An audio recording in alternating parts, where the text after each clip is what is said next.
सोचिए, भारत में ब्रिटिश साम्राज्य का अंत असल में कैसे हुआ।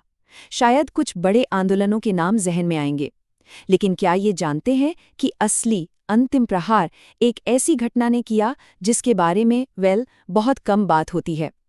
चलिए आज उसी कहानी को जानते हैं। हाँ, इसे ब्रिटिश साम्राज्य के ताबूत में आखिरी कील कहा गया है। और हैरानी की बात यह है कि ये कोई बड़ा राजनीतिक आंदोलन नहीं था। ये था 1946 का नौसेना विद्रोह, जिसने अंग्रेजों की हुकूमत की नींव हिलाकर रख दी थी। लेकिन ये विद्रोह ये अचानक नहीं हुआ। इसकी जमीन न पहले से ही तैयार हो रही थी। तो इसे ठीक से समझने के लिए चलिए थोड़ा पीछे चलते हैं, साल 1942 में, उस दौर में जब पूरा देश आज़ादी की आग में उबल रहा था। ये था 1942 का भारत छोड़ो आंदोलन। और समझने वाली बात यह है कि ये सिर्फ एक विरोध प्रदर्शन नहीं था, बिल्कुल नहीं। ये तो एक जन आंदोलन था जिसकी आग पूरे देश में फैल चुकी थी और इसकी प्रेरणा समाजवादी नेताओं के विचारों से मिली थी। पता है, इस आंदोलन की सबसे खास बात क्या थी कि इसमें समाज का हर तबका शामिल था, खास तौर पर महिलाएं। उन्होंने बढ़ चढ़कर हिस्सा लिया। लोगों ने सिर्फ विरोध ही नहीं किया, बल्कि कई जगहों पर तो अपनी समानांतर जातीय सरकारें तक बना ली। ये एक साफ साफ संदेश था कि बस अब भारत अपना शासन खुद चलाएगा। तो एक तरफ देश के अंदर ये सब चल रहा था, लेकिन ठीक उसी वक्त भारत की सीमाओं के बाहर एक और तूफान तैयार हो रहा था। और इस तूफान को रास्ता दिखा रहा था एक ऐसा नेता जिनका नाम इतिहास में हमेशा के लिए अमर हो गया। ये थी सुभाष चंद्र बोस की भारतीय राष्ट्रीय सेना यानी INA। उनके नारे जय हिंद और दिल्ली चलो ये सिर्फ शब्द नहीं थे, ये उस वक्त आज़ादी की आवाज बन गए थे जो हर हिंदुस्तानी के दिल में गूंज रही थी। इन्हाने के जवानों की बहादुरी के किस्से जब देश में पहुंचे तो उन्होंने नौजवानों के अंदर एक नए जोश की आग लगा दी। और यही जोश, यही प्रेरणा आगे चलकर अंग्रेजी साम्राज्य पर अंतिम प्रहार की वजह बनने वाली थी। तो ये चिंगारी सुलगी कैसे? इसकी जड़ें भी INA से ही जुड़ी हैं।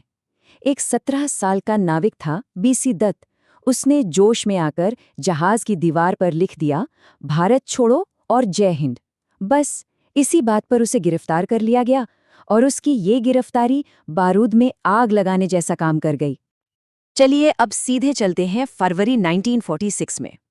कहानी शुरू हुई एक बहुत ही मामूली सी चीज से, खाने को लेकर एक साधारण सी शिकायत।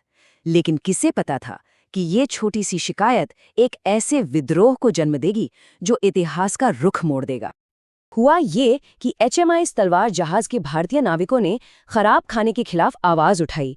इस पर एक अंग्रेज अफसर ने बेहद अपमानजनक टिप्पणी की, बोला भिखारी चुनने वाले नहीं हो सकते। ये सुनना बर्दाश्त से बाहर था और इस एक ताने ने एक साधारण सी हड़ताल को सीधे भूख हड़ताल में बदल दिया। याद रखिए, इसकी शुरुआत हुई थी सिर्फ एक ट्रेनिंग जहाज से, बॉम्बे में HMIS तलवार पर। उस वक्त तो किसी ने कल्पना भी नहीं की थी कि ये छोटी सी आग कहाँ तक फैलेगी। लेकिन फिर जो हुआ वो किसी ने सोचा नहीं था। देखते ही देखते ये विद्रोह जंगल की आग की तरह फैल गया। एक जहाज से शुरू हुई बात 78 जहाज़ों तक पहुंच गई और आखिर में कुल मिलाकर 20,000 से ज्यादा नाविक इस विद्रोह में शामिल हो गए। ये अब सिर्फ बॉम्बे की या एक जहाज की बात नहीं रह गई थी, ये पूरी रॉयल इंडियन नेवी का विद्रोह बन चुका था। और यहाँ सबसे जरूरी बात, ये सिर्फ एक हड़ताल नहीं थी। उन जहाज़ों पर कांग्रेस, मुस्लिम लीग और कम्युनिस्ट पार्टी तीनों के झंडे एक साथ लहराए गए। ये उस दौर में एकता का जबरदस्त प्रतीक था, धर्म और राजनीति से ऊपर उठकर आज़ादी के लिए एक आवाज़। इस विद्रोह की गूंज सीधे लंदन तक पहुंची और वहां बैठे ब्रिटिश हुक्मरानों के कान खड़े हो गए। उन्हें पहली बार ये एहसास हुआ कि उनकी सल्तनत की बुनियाद हिल चुकी है, कि अब खेल बदल चुका है। और विडंबना देखिए, अंग्रेज जो पूरे देश पर राज कर रहे थे, वो अपनी ही नौसेना को नियंत्रित नहीं कर पा रहे थे।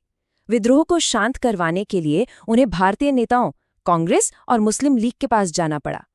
इससे बड़ा सबूत और क्या हो सकता था कि असली ताकत अब किसके हाथ में थी। अंग्रेजों के लिए सबसे बड़ा झटका यही था। उन्हें समझ आ गया कि जिन सशस्त्र बलों के दम पर वो इतने सालों से भारत पर राज कर रहे थे, वे ही अब उनके वफादार नहीं रहे। उनकी शक्ति का जो आधार था वही ढह चुका था। तो इसका नतीजा सालों बाद ब्रिटेन के प्रधानमंत्री क्लेमेंट एटली ने खुद इस बात को माना। उन्होंने कहा कि ये नौसेना विद्रोह ही वो निर्णायक क्षण था जिसने उन्हें ये एहसास दिलाया कि अब भारत में उनका समय पूरा हो चुका है। तो आखिर में एक बड़ा सवाल खड़ा होता है कि अगर इन नाविकों ने आज़ादी की लड़ाई में इतना बड़ा, इतना निर्णायक रोल निभाया, तो फिर इतिहास के पन्नों में उन्हें अनदेखे नायक बनाकर क्यों भुला दिया गया? ये एक ऐसा सवाल है जिसका जवाब हम सबको सोचना चाहिए।